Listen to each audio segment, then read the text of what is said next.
बिस्मिल्लाहिर्रहमानिर्रहीम। एक इंतहाई अहम जो अपडेट लेकर आए हैं सियालकोट खारिया मोटरवे के हवाले से। ये सामने आप मंजर देख रहे हैं, यानी ये अभी बाइक जो आ रही है वो बिस्मिल्लाह मोड़ की तरफ से आ रही है। तो अब होगा ये बिस्मिल्लाह मोड़ तरफ से ये जो रोड आ रही है और जा रही है तो ये बंद हो जाएगी। ठीक है जी। तो ये जो सामने आप देख सकते हैं कि ये जो जीटी रोड की तरफ, ठीक है, मिट्टी डाली गई है और ये सामने जो इधर है यानी राइट साइड पे मोटरवे, ठीक है, ये मिल जाएंगी आपस में। तो अब फिर ये क्या होगा, अब इसमें जो अहम चीज़ है वो ये नोट करने वाली कि पीछे जो एक जगह है, थोड़ा सा 8 किलोमीटर पीछे जाए तो सेठी जो लेदर हाउस है उसके पीछे से रोड जो है वो जीटी रोड के साथ मिला दी जाएगी। ठीक हो गया जी। ये तो यहाँ से हम आपको अपडेट कर रहे हैं।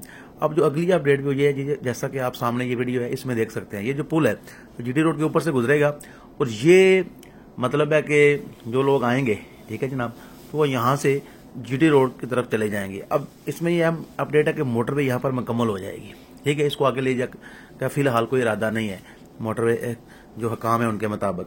तो अब ये होगा कि मोटरवे जो है पुल के ऊपर से आएगी और ये जो है जनाब जीटी रोड के साथ जाके मिल जाएगी और रावलपिंडी की तरफ जो लोग जाना चाहते हैं वो रावलपिंडी की तरफ चले जाएंगे और जो लोग हैं वो जाना चाहते हैं मतलब गुजरात की तरफ, तो वो जैसे मैंने पहले बताया सेठी जो लेदर हाउस है उसके पीछे से रोड निकलेगी।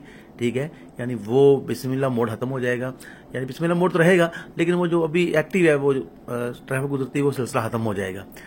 अच्छा, ये जो पुल है अभी गुजरा है जैसा कि आप देख सकते हैं, तो अब पुल के हवाले से क्या होगा, ये पुल है ये कहाँ निकलेगा। अब इस हवाले से हमें खबर मिली है, वो सदका ज़राए से मिली है कि ये जो अल नूर, ठीक है, ये जो मैरिज हॉल है सामने है, ठीक है, बिल्डिंग है, वो मतलब जो है इसमें आ जाएगी। तो ये अभी देखें मजीद क्या होता है।